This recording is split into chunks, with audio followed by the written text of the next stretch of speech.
غرباء غرباء غرباء غرباء غرباء غرباء غرباء غرباء. الحمد لله نحمده ونستعينه ونستغفره ونعوذ بالله من شرور أنفسنا ومن سيئات أعمالنا. من يهده الله فلا مضل له ومن يضلله فلا هادي له. وأشهد أن لا إله إلا الله وحده لا شريك له وأشهد أن محمدا عبده ورسوله. يا أيها الذين آمنوا اتقوا الله حق تقاته ولا تموتن إلا وأنتم مسلمون. يا أيها الناس اتقوا ربكم الذي خلقكم من نفس واحدة وخلق منها زوجها وبث منهما رجالا كثيرا ونساء واتقوا الله الذي تساءلون به والأرحام إن الله كان عليكم رقيبا.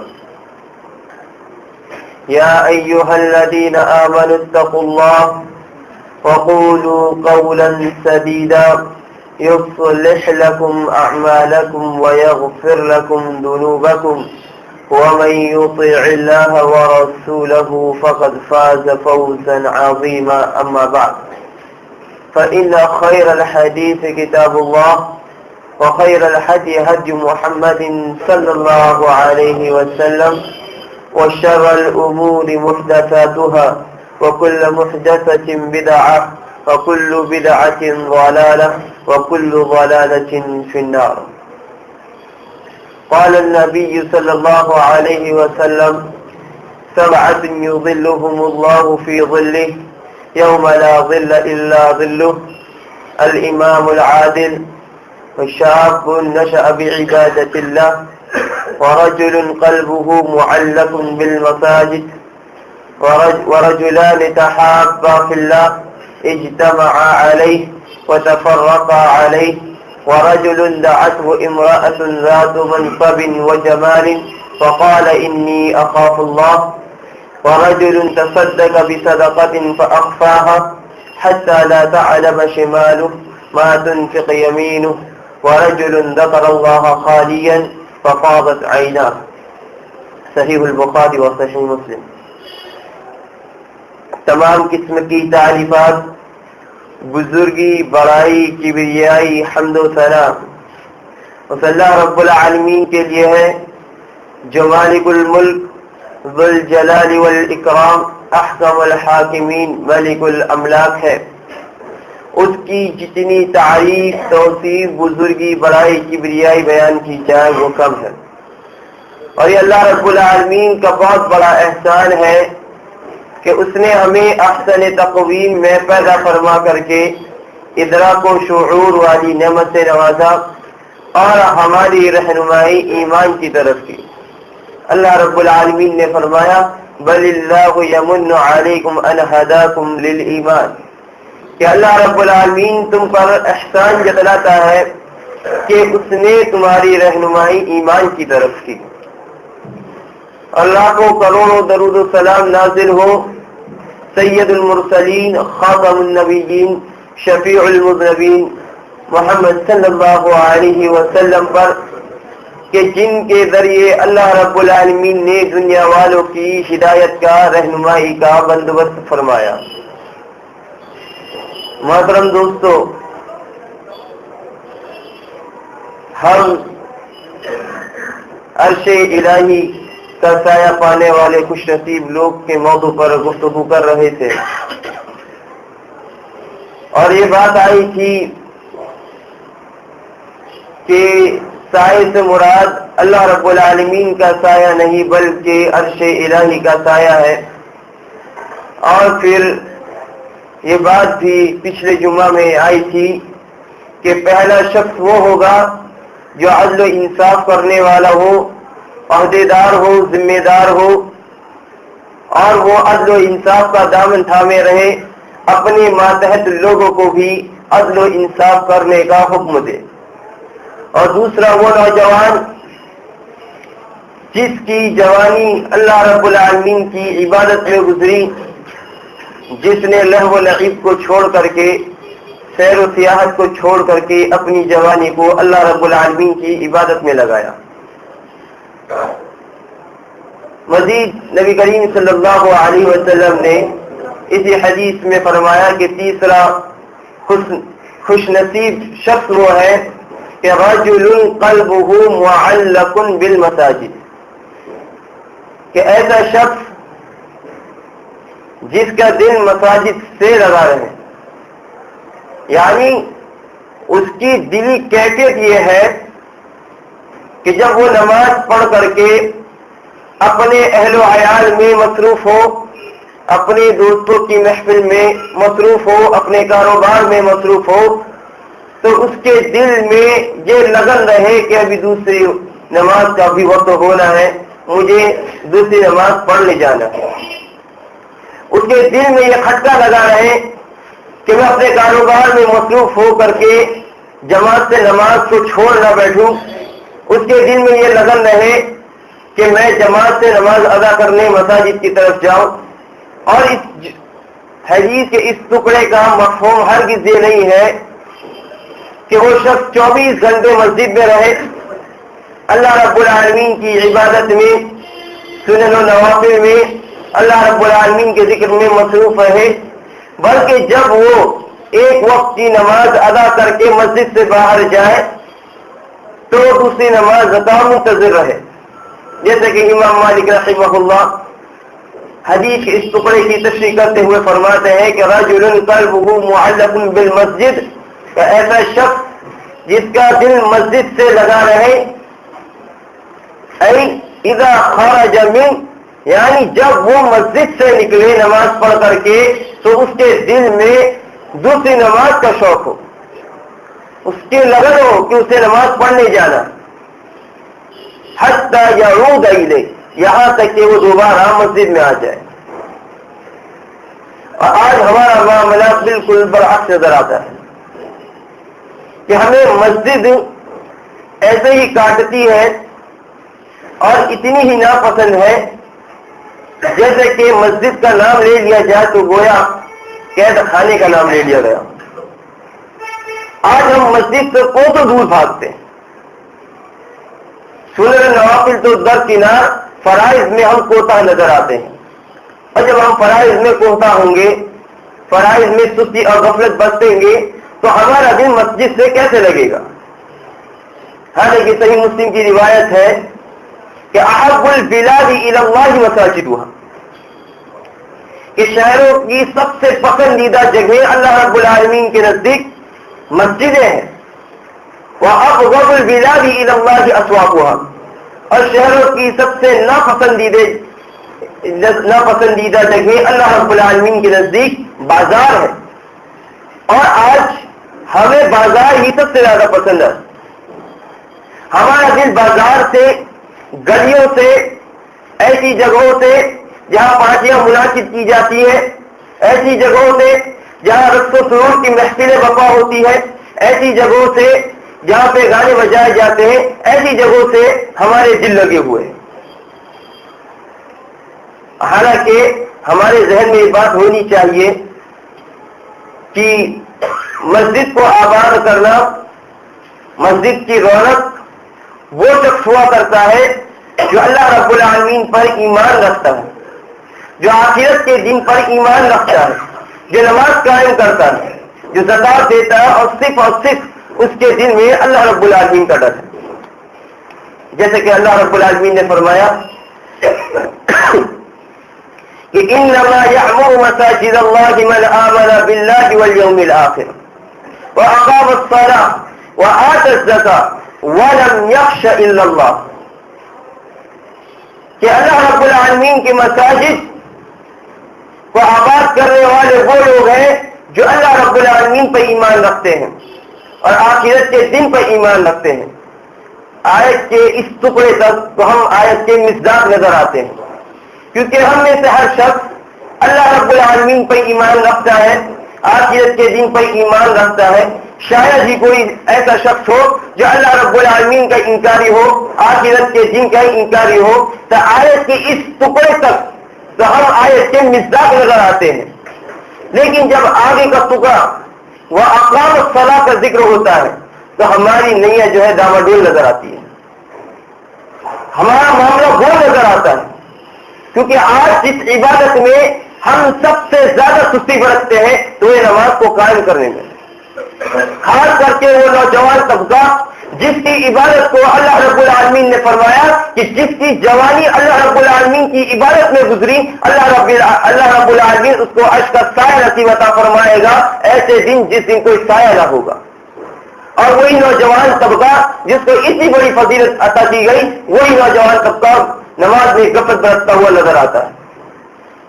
سب سے پیچھے کی صفوں میں نوجوان نظر آتے ہیں، حالانکہ ان کی جوانی کے بارے میں پوچھا جائے گا قیامت کے دن۔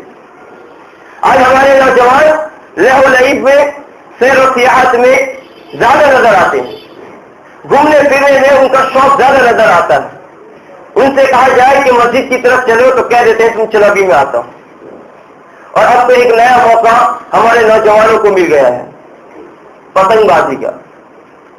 پتنگ کا سیزن چل رہا ہے تو اب نوجوانوں کو ایک نیا مشغلہ ہاتھ میں آ گیا ہے کہ پتنگ اڑاتے ہیں، پتنگ خرید کر کے اس میں اتنے مشغول ہو جاتے ہیں، اتنے مصروف ہو جاتے ہیں کہ مؤذن اذان دیتا رہتا ہے، مؤذن حی علی الصلاۃ کی صدا بلند کرتا رہتا ہے، لیکن ان کے کانوں پہ جوں تک نہیں رہتی۔ لہذا ضرورت اس بات کی ہے کہ ہم نماز کو قائم کریں، کیونکہ اللہ کی مساجد کو آباد کرنے والے صرف اللہ رب العالمین پر ایمان رکھنے والے نہیں ہیں، آخرت کے دین پر ایمان رکھنے والے نہیں ہیں، بلکہ ساتھ ہی ساتھ وہ نماز بھی قائم کرتے ہیں۔ اور پھر کس کو آباد کرنا ہے؟ مساجد کو، جو اللہ رب العالمین کے نزدیک سب سے بہترین جگہ ہے۔ اور اللہ رب العالمین نے مساجد کو اپنی طرف منسوخ کیا۔ پتہ یہ چلا مساجد کا ایک بہت بڑا شرط ہے کہ انما یعمر مساجد اللہ، کہ اللہ کی مساجد کو آباد کرتے ہیں۔ من آمن باللہ والیوم الآخر، کون لوگ جو اللہ رب العالمین پر ایمان رکھتے ہیں، آخرت کے دن پر ایمان رکھتے ہیں، نماز قائم کرتے ہیں، وآت الزکاۃ، زکات ادا کرتے ہیں، ولم یخش الا اللہ، اور ان کے دل میں صرف اور صرف اللہ رب العالمین کا ڈر ہے۔ اور ہمارے دلوں میں کس کا ڈر ہے؟ پولیس والوں کا ڈر ہے۔ پولیس والا بلائے کہ کل فلاں تاریخ کو فلاں بجے آپ کو موجود ہونا ہے پولیس اسٹیشن میں، ٹھیک اسی وقت پر وہ شخص پہنچ جائے گا، لیکن 5 وقت مؤذن بلاتا رہتا ہے مساجد کی طرف، نماز کی طرف، حی علی الصلاۃ، حی علی الفلاح، کامیابی کی طرف آؤ، نماز کی طرف آؤ، لیکن ہمارے کانوں پر جوں تک نہیں رہتی، ہم ایک کان سے سنتے ہیں دوسرے کان سے نکال دیتے ہیں۔ اور جب ان صفات کو اللہ رب العالمین نے گنایا کہ مساجد کو آباد کرنے والے کون لوگ ہیں، تو فرمایا فَعَصَىٰ أُولَٰئِكَ أَن يَكُونُوا مِنَ الْمُهْتَدِينَ، کہ ممکن ہے یہ لوگ جو مساجد کو آباد کرتے ہیں، جو اللہ رب العالمین پر ایمان رکھتے ہیں، آخرت کے دن پر ایمان رکھتے ہیں، نماز قائم کرتے ہیں، زکات دیتے ہیں، اور اپنے دل میں اللہ رب العالمین کا ڈر رکھتے ہیں، تو یہی لوگ کیا ہے؟ ممکن ہے کہ ہدایت یافتہ لوگ ہوں۔ ایسے لوگ کو اللہ رب العالمین نے ہدایت یافتہ قرار دیا کہ یہی لوگ صحیح معنوں میں ہدایت پر گامزن ہیں۔ اور پھر میرے بھائیوں، نماز مساجد کی طرف آنے سے ایک تو ہم اول وقت میں نماز کو ادا کرتے ہی ہیں، نماز مساجد کی طرف آنے سے ہمارا فائدہ کیا ہے، اس کا اجر و ثواب کیا ہے کہ سلسلۃ الصحیحہ کی روایت ہے کہ من توضا، جو شخص وضو کرے، طہارت حاصل کرے، وجاء الی المسجد، اور مسجد کی طرف آئے، فهو زائر اللہ عز وجل، تو ایسا شخص اللہ رب العالمین کا مہمان ہوا کرتا ہے۔ وہ مسجد میں تو آتا ہے لیکن اللہ رب العالمین کا مہمان ہوتا ہے، کیونکہ مساجد کیا ہے؟ اللہ رب العالمین کا گھر ہے۔ وَأَنَّ الْمَسَاجِدَ لِلَّهِ کہ تمام مساجد جو اللہ رب العالمین کے لیے. تو جو شخص مسجد میں آتا ہے گویا وہ اللہ رب العالمین کا مہمان ہے.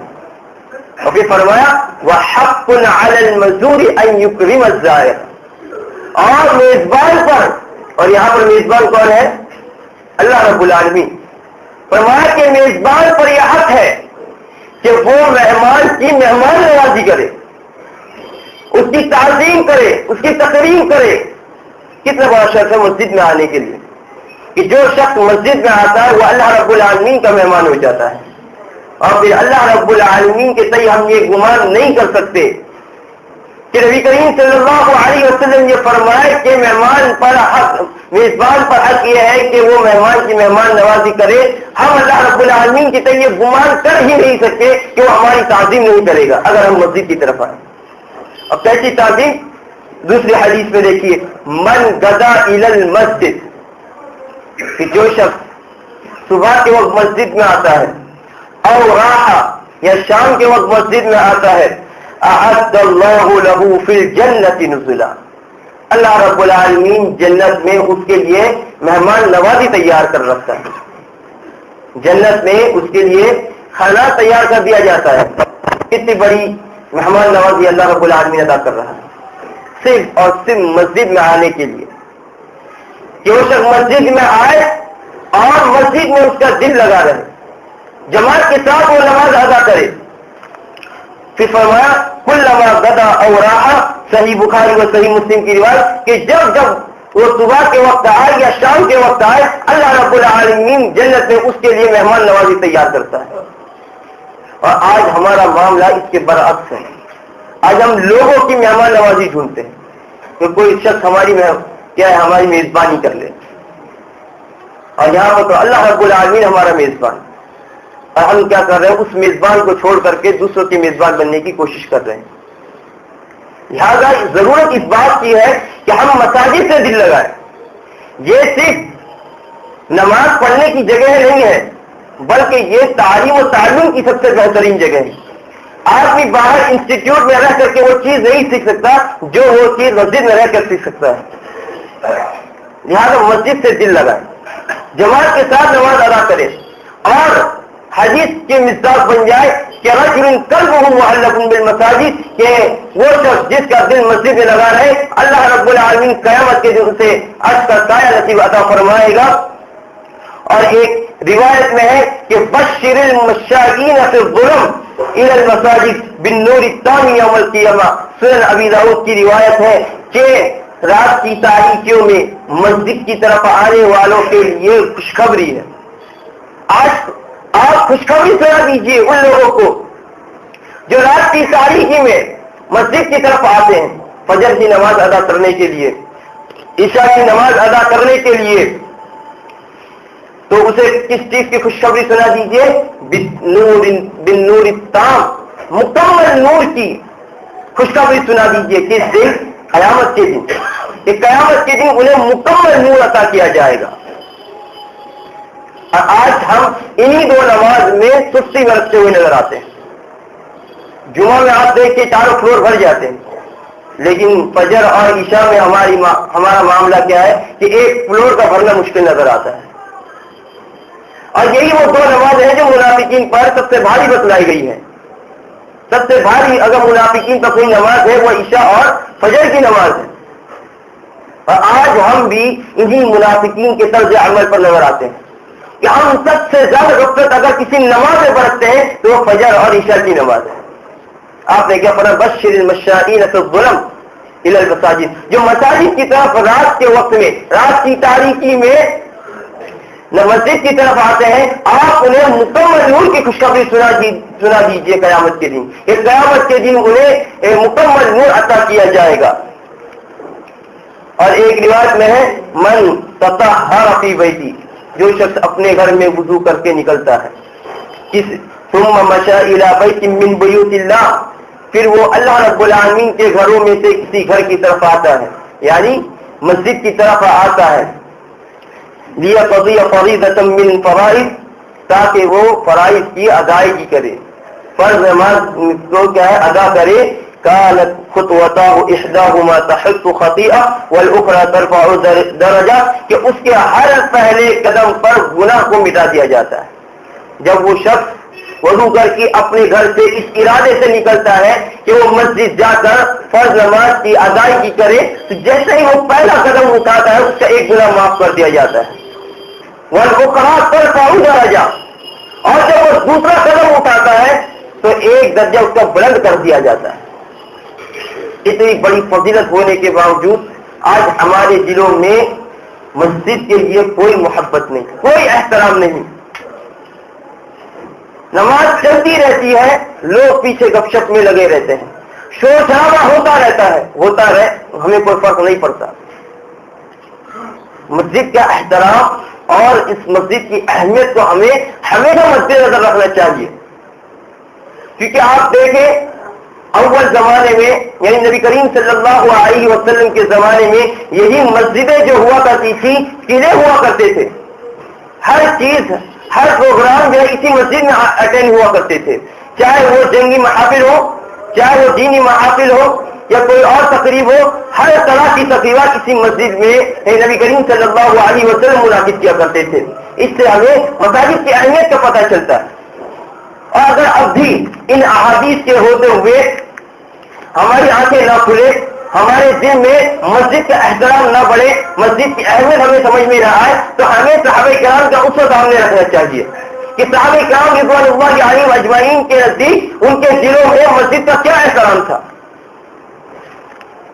حضرت ابی بن کعب رضی اللہ تعالی عنہ فرماتے ہیں کہ ایک انصاری صحابی کا گھر مسجد نبوی سے بہت دور تھا.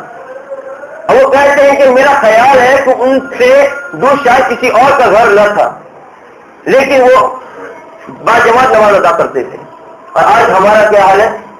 گھر قریب ہے مسجد سے، 2 قدم کی دوری پر گھر ہے ہمارا، لیکن جماعت سے ہم ادا نہیں کرتے. اول تو غائب رہتے ہیں اور اگر آتے بھی ہیں تو پیچھے نظر آتے ہیں.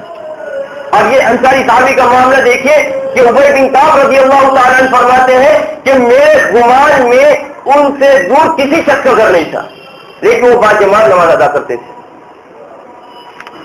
تو ان سے بعض صحابہ کرام رضوان اللہ علیہم اجمعین نے کہا کہ آپ ایک گدھا خرید لیں، ایک سواری خرید لیں جس میں آپ سوار ہو کر کے مسجد نبوی کی طرف آئے. سخت گرمی میں آپ پیدل آتے ہیں، رات کی تاریکی میں گھر آتے ہیں، آپ کو تکلیف ہوتی ہے، آپ کوئی سواری خرید لیں.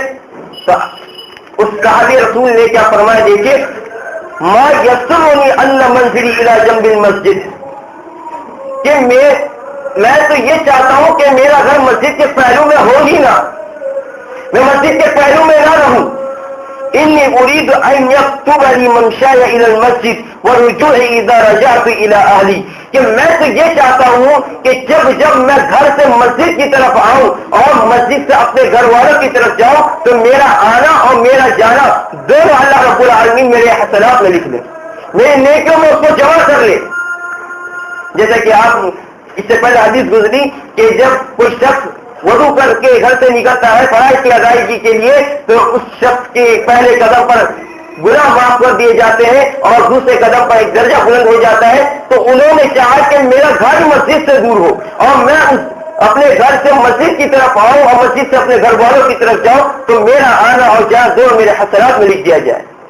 تو رسول اللہ صلی اللہ علیہ وسلم نے جب صحابی رسول کے اس جملے کو سنا تو کیا فرمایا، قد جمع اللہ لک ذلک کلہ، صحیح مسلم کی روایت ہے کہ جا اللہ رب العالمین نے تیرے آنے اور جانے کو سب کو لکھ لیا، تیرے نیکیوں میں جمع کر لیا.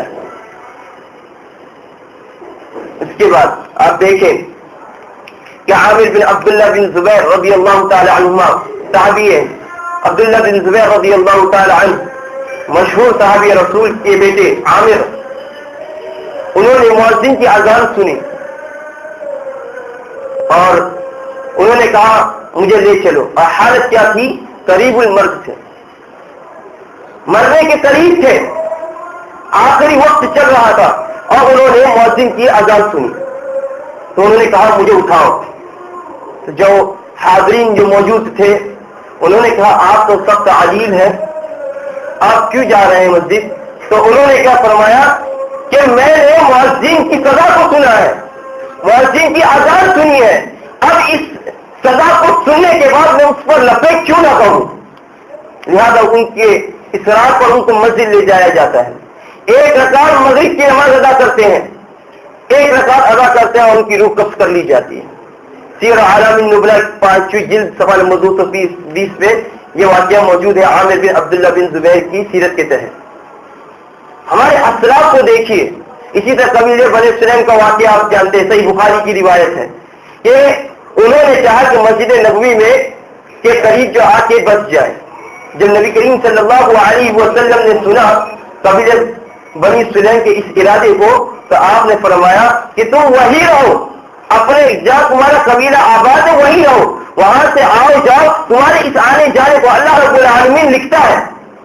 لہٰذا وہ لوگ وہیں رک گئے۔ یہ ہمارے اسلاف تھے کہ ان کے دل میں مسجد کے لیے لگن تھی، مسجد کے تئیں شوق و جذبہ تھا۔ آج وہ جذبہ، آج وہ شوق، آج وہ رغبت ہمارے دلوں سے مان ہو چکا ہے، ختم ہو چکا ہے۔ ہمارے دل میں دنیا کی محبت آ چکی ہے۔ آج ہمارے دلوں میں بازاروں کی، گلیوں کی، نائٹ کلبوں کی محبت آ چکی ہے۔ مسجد سے ہمارے کہیں کوئی لگاؤ نہیں ہے۔ لہذا ضرورت اس بات کی ہے، خاص کر کے خصوصی طور پر نوجوان طبقے کے لیے کوئی اس بات کی ضرورت ہے کہ وہ مسجد کی طرف آئے، باجماعت نماز کی ادائیگی کرے، تاکہ اللہ رب العالمین ان کی جوانی کے بارے میں جب پوچھے تو وہ جواب دے سکے۔ کہیں ایسا نہ ہو کہ اللہ رب العالمین ان کی جوانی کے بارے میں پوچھ لے اور وہ بغلے جھانکتے نظر آئے۔ اللہ رب العالمین ہمیں مسجد سے کے تئیں لگاؤ، شوق کو بڑھاوا دینے کی توفیق عطا فرمائے، مسجد سے دل لگانے کی توفیق عطا فرمائے۔ چوتھا خوش نصیب شخص جس کو اللہ رب العالمین قیامت کے دن عرش کا سایہ نصیب عطا فرمائے گا۔ رجلان تحابا فی اللہ اجتمع علیہ وتفرق علیہ، یہ دو شخص باہم ایک دوسرے سے محبت کرے صرف اور صرف اللہ رب العالمین کی رضا کی خاطر، اللہ رب العالمین کی خوشنودی کی خاطر۔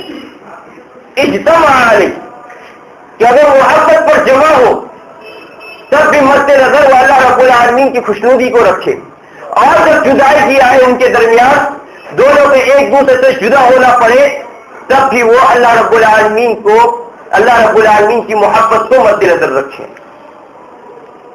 اور آج ہمارا معاملہ کیا ہے کہ آج ہم ایک دوسرے سے محبت اگر کرتے ہیں تو دنیاوی مقصد کی خاطر، دنیاوی اغراض کی خاطر، ذاتی مفاد کی خاطر کہ فلاں شخص سے مجھ کو فلاں فائدہ ہوگا تبھی اس سے محبت رکھیں گے، اور جیسے ہی وہ فائدہ حاصل ہو جاتا ہے وہ تو چلا میں چل، ایسا معاملہ آج ہمارا ہو چکا ہے۔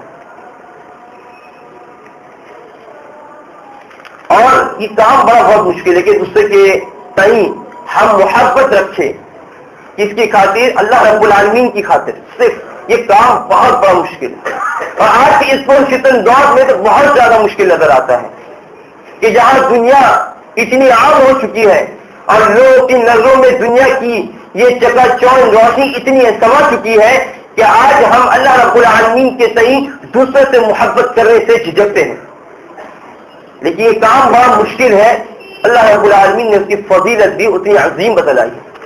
ابو ہریرہ رضی اللہ تعالی عنہ سے روایت ہے کہ رسول اللہ صلی اللہ علیہ وسلم نے فرمایا، حدیث قدسی ہے، حدیث قدسی ہے کہ اللہ رب العالمین فرمائے گا قیامت کے دن، کس دن؟ قیامت کے دن، این المتحابون بجلالی۔ اتنی بڑی فضیلت ہے ان لوگوں کے لیے جو باہم ایک دوسرے سے اللہ رب العالمین کے لیے محبت کرتے ہیں۔ اللہ رب العالمین ایسے لوگوں کو ڈھونڈے گا، این المتحابون بجلالی، کہ میری جلالت کی خاطر، میری عظمت کی خاطر، میری خاطر، میری رضا کی خاطر ایک دوسرے سے محبت کرنے والے کہاں ہیں؟ کتنی بڑی عظمت کی بات ہے کہ اللہ رب العالمین اس دن باہم ایک دوسرے سے محبت کرنے والوں کو ڈھونڈے گا، اور پھر کیا فرمائے گا؟ الیوم اظلہم فی ظلی یوم لا ظل الا ظلی، کہ آج میں انہیں اپنا سایہ نصیب عطا کروں گا جس دن کوئی سایہ نہ ہوگا۔ کتنی بڑی عظمت کی بات ہے۔ اور پھر معاذ رضی اللہ تعالی عنہ کیا فرماتے ہیں کہ اللہ رب العالمین نے فرمایا کہ المتحابون فی جلالی کہ میری جلالت کی خاطر، میری عظمت کی خاطر ایک دوسرے سے محبت کرنے والوں کے لیے کیا ہے؟ لہم منابر من نور، کہ ان کے لیے نور کے ممبر ہوں گے جس پر وہ بیٹھیں گے۔ ایک دوسری روایت میں ہے کہ وہ ممبر رحمان کے دائیں جانب ہوں گے، کہ لہم منابر من نور، کہ ایسے لوگوں کے لیے نور کے ممبر ہوں گے۔ یغبطہم النبیون والشہداء، اور انبیاء شہداء ایسے لوگوں کو دیکھ کر رشک کریں گے۔ کتنے بڑی عظمت کی بات ہے!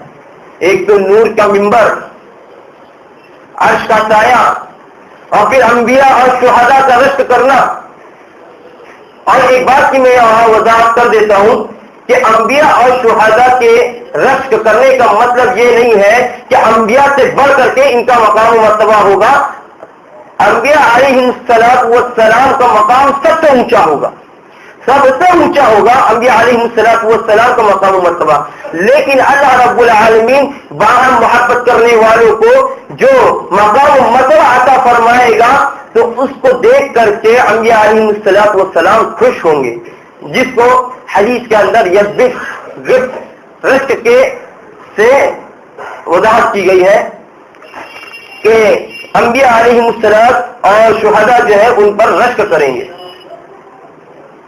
تو اگر ہم چاہتے ہیں کہ انبیاء علیہ السلام ہمارے مقام و مرتبے کو دیکھ کر کے خوش ہوں، ہمیں بھی نور کے ممبر پر بٹھایا جائے، ہمیں بھی عرش کا سایہ نصیب عطا ہو، تو ہم ایک دوسرے سے محبت کریں، دنیاوی مقصد کی خاطر نہیں، دنیاوی اغراض کی خاطر نہیں، ذاتی مفاد کی خاطر نہیں، صرف اور صرف اللہ رب العالمین کی عظمت و جلالت کی خاطر۔ اور یہ ایمان کا حصہ ہے، یہ ایمان کا حصہ ہے کہ اللہ رب العالمین کے تئیں دوسروں سے محبت کرنا، اللہ رب العالمین کی خاطر دوسروں سے نفرت کرنا، یہ ایمان کا حصہ ہے۔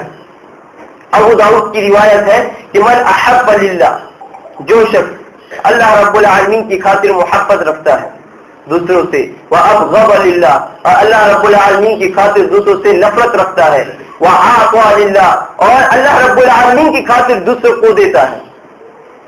دوسروں کو کس لیے دیتا ہے؟ اللہ رب العالمین کی خاطر۔ وَمَنَعَ لِلَّهِ، اور کسی سے مالی تعاون کو روک لے، جسمانی تعاون کو روک لے، کس لیے؟ اللہ رب العالمین کی خاطر۔ اس وجہ سے نہیں کہ اس نے فلاں وقت پر آپ کی مدد نہیں کی تھی تو اب اس کو مدد کی ضرورت ہے تو آپ مدد کو روک لیں۔ کس لیے روک لے؟ منع للہ، اللہ رب العالمین کی خاطر مدد کو روک لے، فقد استکمل الایمان، تو اس کا ایمان کیا ہو گیا؟ مکمل ہو گیا۔ اور ایک دوسری حدیث میں ہے کہ 3 لوگ ایمان کی چاش نہیں پائیں گے۔ کتنے لوگ؟ 3 لوگ، یعنی 3 صفتیں ایسی ہیں جن کے حامل افراد کو اللہ رب العالمین ایمان کا مزہ چکھائے گا۔ ایک تو یہ ہے کہ اللہ رب العالمین اور اس کے رسول کی محبت تمام لوگوں کی محبت سے بڑھ کر ہو۔ ہمارے دل میں اللہ رب العالمین کی محبت سب سے زیادہ ہو، اس کے رسول کی محبت سب سے زیادہ ہو، اس کے بعد دوسروں کی محبت آئے۔ اور دوسرا کہ کوئی شخص کسی سے محبت رکھے تو صرف اور صرف اللہ رب العالمین کی خاطر رکھے۔ اور تیسرا کہ وہ کفر کی طرف لوٹنا ایسے ہی ناپسند کرے جس طرح کہ وہ آگ میں جانے کو ناپسند کرتا ہے۔ ایمان لانے کے بعد وہ کفر کو اس طرح ناپسند کرے جس طرح وہ جہنم کی آگ میں جانا کو پسند کرتا ہے ایمان لانے کے بعد۔ تو یہ ایمان کی علامت ہے ایک دوسرے سے محبت کرنا۔ اور اسی طرح ابو ادریس خولانی رضی اللہ رحمہ اللہ جو کہ تابعی ہے، وہ معاذ بن جبل رضی اللہ تعالی عنہ سے فرماتے ہیں کہ میں آپ سے اللہ رب العالمین کی خاطر محبت کرتا ہوں۔ تو معاذ بن جبل رضی اللہ تعالی عنہ فرماتے ہیں کیا واقعی تم مجھ سے محبت کرتا ہے اللہ رب العالمین کی خاطر؟ تو ابو ادریس خولانی رحمہ اللہ فرماتے ہیں ہاں میں اللہ رب العالمین کی خاطر تم سے محبت کرتا ہوں۔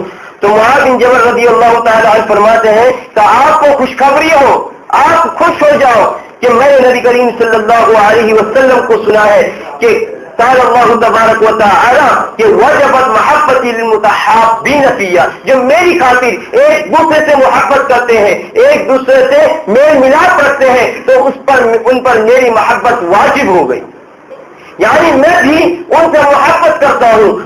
والمتجالسین فیہ، اور باہم ایک دوسرے کے ساتھ اٹھنے بیٹھنے والوں کی پر میری محبت واجب ہو جاتی ہے، والمتزاورین فیہ، میری خاطر ایک دوسرے کے گھروں کی زیارت کرنے والے، ایک دوسرے سے ملنے والوں کی صحیح میری محبت واجب ہو گئی، والمتبادلین فیہ، اور میری خاطر ایک دوسرے پر خرچ کرنے والوں پر میری محبت واجب ہو گئی۔ صحیح ترغیب اور ترہیب کی روایت ہے۔ لہذا اگر ہم یہ چاہتے ہیں کہ اللہ رب العالمین ہم سے محبت کرے تو ہمیں چاہیے کہ ہم باہم اللہ رب العالمین کی خاطر محبت کریں، اور جب اللہ رب العالمین کسی بندے سے محبت کرتا ہے تو یقین جانیے کہ زمین و آسمان کے تمام لوگ اس سے محبت کرنے لگ جاتے ہیں۔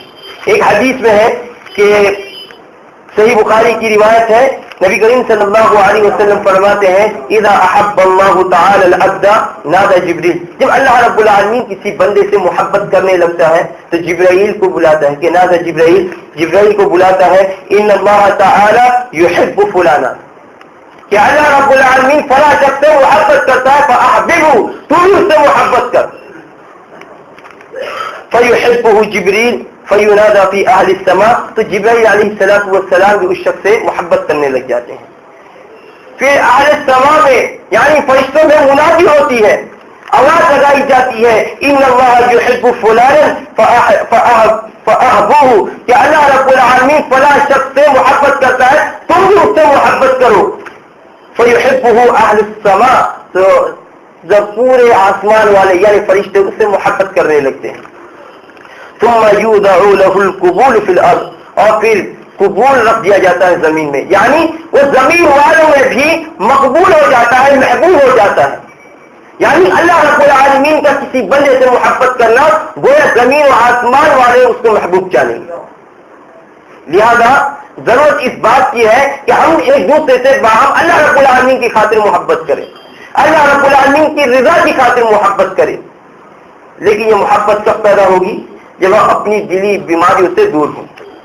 ہمارے دل میں آج کینہ، کپٹ، بغض، حسد اتنا آ چکا ہے کہ دوسرے کی محبت کرنا بہت مشکل نظر آتا ہے، بہت مشکل ہے۔ اور یہ کینہ کپٹ کب دور ہوگا؟ جب ہم ایک دوسرے سے مصافحہ کریں گے۔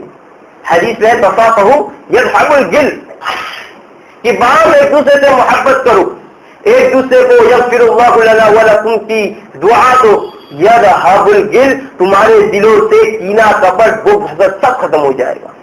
اور جب یہ دل صاف ہو جائے گا، دل سے کینہ کپٹ سب ختم ہو جائے گا، تب کسی اور کی محبت تمہارے دل میں سمائے گی، اور اس کا بھی طریقہ نبی کریم صلی اللہ علیہ وسلم نے فرمایا کہ تم ایک دوسرے سے محبت کب کرو گے؟ افشوا السلام بینکم، باہم ایک دوسرے کو سلام کرو، ایک دوسرے کو سلام کرو گے تو ایک دوسرے سے محبت کرنے لگ جاؤ گے۔ اور دوسرا کیا فرمایا؟ تہادوا، دوسرا طریقہ کیا فرمایا؟ تہادوا، ایک دوسرے کو کیا تحفہ تحائف دو۔ آج یہ چیز ختم ہو چکی ہے۔ پہلے صحابہ کرام ایک دوسرے کو یوں ہی بلا موقع ایک دوسرے کو تحفے دے دیا کرتے تھے، اور آج ہم جب تک کوئی اوکیجن نہ ہو، کوئی موقع نہ ہو، کوئی تقریب نہ ہو، تب تک ہم کسی کو تحفہ نہیں دیتے۔ تو محبت کہاں سے پروان چڑھے گی؟ محبت کیسے بڑھے گی؟ تہادوا تحابوا، ایک دوسرے کو تحفہ دو گے، ایک دوسرے کو ہدیہ دو گے تو ایک دوسرے سے محبت کرنے لگو گے۔ وتذهب الشحناء، اور تمہارے درمیان جو جھگڑا ہے، تمہارے درمیان جو فساد ہے، وہ سب تمہارا ختم ہو جائے گا۔ ایک دوسرے کو ہدیہ دو گے تو دو فائدے نبی کریم صلی اللہ علیہ وسلم نے فرمایا کہ ایک تو ایک دوسرے سے محبت کرنے لگو گے، اور تمہارے باہم ایک دوسرے سے جو جھگڑا ہے وہ بھی ختم ہو جائے گا۔ اور اس سلسلے میں سب سے اہم نقطہ جو یہ ہے کہ جب ہم کسی سے محبت کریں اللہ رب العالمین کی رضا کی خاطر تو اس کو بتلا دینا چاہیے کہ اے بھائی میں تجھ سے اللہ رب العالمین کی خاطر محبت کرتا ہوں۔ حدیث میں آتا ہے، سنن ابی داؤد کی روایت ہے، ترمذی جامع ترمذی کی روایت کہ اذا احب الرجل اخا، کہ جب آدمی اپنے بھائی سے محبت کرے فلیخبرہ انہ یحبہ، تو وہ اپنے بھائی کو بتلا دے کہ وہ اس سے محبت کرتا ہے۔ اور اس میں حکمت کیا ہے کہ یہ محبت دو طرفہ ہو جائے، یہ محبت کیا ہے؟ دونوں طرفہ ہو جائے، وہ بھی اس سے محبت کرنے لگے اور وہ شخص جو اس سے خبر دے رہا وہ بھی اس سے محبت کرنے لگے. اور ابو داؤد کی روایت ہے، انس بن مالک رضی اللہ تعالی عنہ روایت کرتے ہیں کہ ایک شخص نبی کریم صلی اللہ علیہ وسلم کے پاس بیٹھا ہوا تھا، تو اتنے میں ایک شخص کا گزر ہوا، تو اس شخص نے جو نبی کریم صلی اللہ علیہ وسلم کے پاس بیٹھا ہوا تھا فرمایا نبی کریم صلی اللہ علیہ وسلم سے کہ اے نبی صلی اللہ علیہ وسلم، میں فلاں شخص سے محبت کرتا ہوں اللہ رب العالمین کی خاطر. تو رسول اللہ صلی اللہ علیہ وسلم نے فرمایا تو نے اس کو خبر دی، تو نے اس کو بتلایا؟ فرمایا نہیں. تو فرمایا جاؤ اس کو جا کر بتلاؤ. جب وہ شخص نے جا کر اس کو خبر دی کہ میں آپ سے محبت کرتا ہوں، تو اس شخص نے فرمایا کہ وہ اللہ بھی تجھ سے محبت کرے جس کی خاطر تو مجھ سے محبت رکھتا ہے. لہذا ایک دوسرے کو بتلا دینا چاہیے کہ ہم تجھ سے اللہ رب العالمین کی خاطر محبت کرتے ہیں، دنیاوی اغراض کی خاطر نہیں کہ اپنا مطلب نکالنا ہے تو جا کے کہیں کہ بھائی میں تجھ سے محبت کرتا ہوں. لہذا ضرورت اس بات کی ہے کہ ہم ان اوصاف کو اپنائیں جن اوصاف کو اپنانے سے عرش کا سایہ نصیب ہوگا، جن کے تئیں اللہ رب العالمین نے سخت بڑی خوشخبریاں سنائی ہیں اور ہمیں فرمایا ہے کہ اگر تم یہ عمل انجام دو گے تو اللہ رب العالمین بھی تمہیں محبوب جانے گا. اللہ رب العالمین ہمیں کتاب و سنت پر عمل کرنے کی توفیق عطا فرمائے، ان اوصاف کو اپنانے کی توفیق عطا فرمائے جن کے اپنانے سے عرش کا سایہ نصیب ہوگا. جب تک جیے اسلام پر جیے اور جب موت آئے ایمان پر آئے. آمین. اقول قولی هذا استغفر الله لي ولكم ولسائر المسلمين فاستغفروا انه هو الغفور الرحيم.